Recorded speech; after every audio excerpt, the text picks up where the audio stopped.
Assalamualaikum warahmatullahi wabarakatuh. Hari ini saya akan berbagi tips dengan kawan-kawan semua tentang bagaimana caranya kemudian kita bertahan dan tidak menjadi korban dalam posisi pandemi COVID yang sampai hari ini belum selesai. Juga sampai hari ini belum ada ilmuwan manapun, negara manapun yang memprediksi kapan pandemi ini akan berakhir. Dimana kita tahu bahwa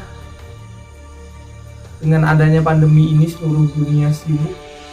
Bahkan ketika dimulai dari krisis kesehatan, maka hari-hari ini sudah sangat dekat kepada krisis ekonomi dan meluas nanti ke krisis sosial dan lain sebagainya.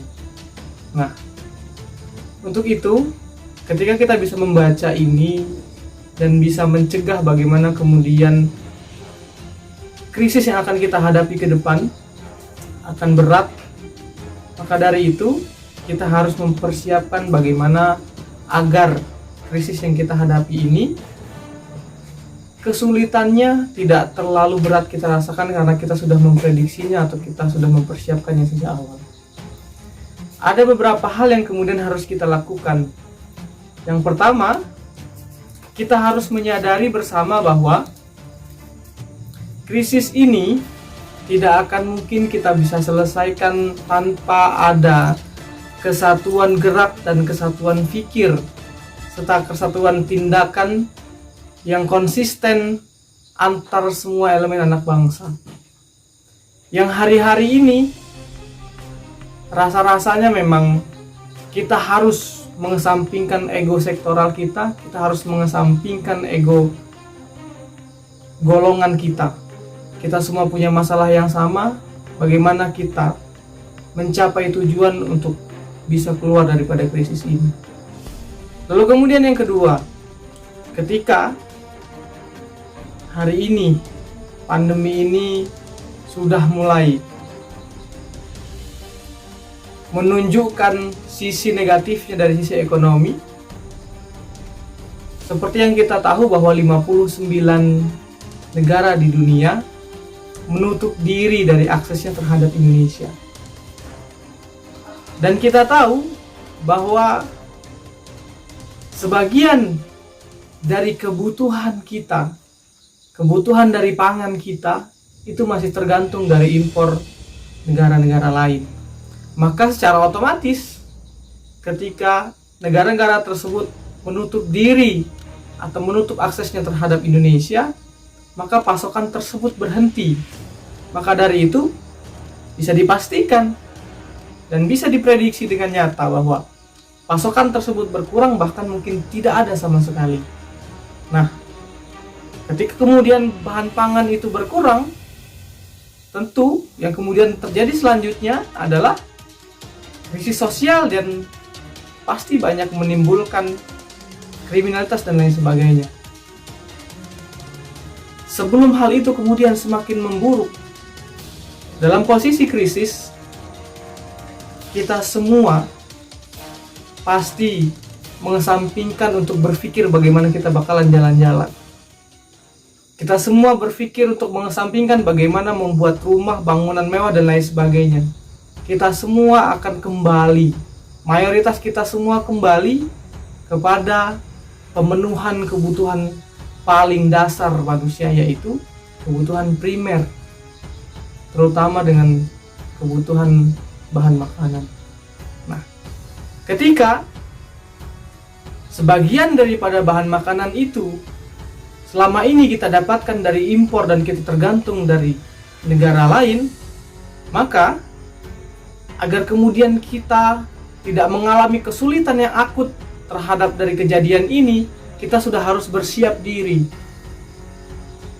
Bagaimana kita menyiapkan bahan baku atau bahan pangan dari rumah-rumah kita sendiri. Inilah yang saya sebut sebagai tips yang kedua. Rumah tangga, keluarga, ketika mereka mempunyai lahan-lahan kosong yang ada di sekitaran rumah mereka, beberapa petak tanah yang ada di sekitaran mereka, lahan-lahan kosong yang selama ini hanya menjadi belukar dan lahan tidur, tidak boleh lagi itu menjadi lahan yang sia-sia dan tidak berguna. Mari kita tanam segala jenis tumbuhan, sayuran, makanan, umbi-umbian yang bisa mencegah kita dari krisis ini, sehingga kemudian terasa himpitan krisis itu lebih ringan ketika kita mempersiapkannya sejak awal. Atau bahkan minimal kita bisa bertahan lebih lama dibandingkan dengan orang lain atau negara lain yang tidak bisa memprediksi atau membuat persiapan dari apa yang kemudian harus kita lakukan, agar efek yang kita terima dari krisis ini pun tidak seberat yang orang lain rasakan ya ketika mereka tidak melakukan persiapan-persiapan. Nah, kita semua harus percaya dan harus selalu bisa melihat sisi lain dari apa yang kemudian kita alami hari ini, bahwa krisis adalah momentum bagaimana kemudian kita mengesampingkan hal-hal yang tidak perlu, yang selama ini mungkin karena hal remeh-temeh kita semua bertikai dan lain sebagainya.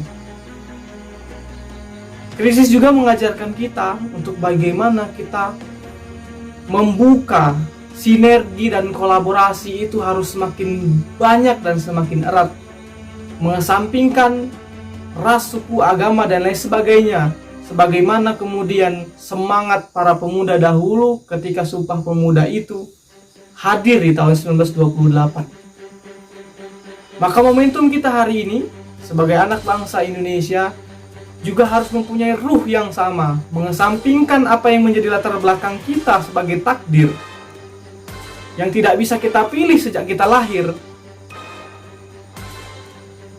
tetapi kita bisa sama-sama menyepakati bahwa kita semua akan keluar dari krisis ini dengan satu semangat kerjasama, persatuan, dan kesatuan yang kokoh. Kita juga harus selalu melihat bahwa krisis ini tidak lain dan tidak bukan adalah ujian bagi kita secara pribadi dan juga ujian sebagai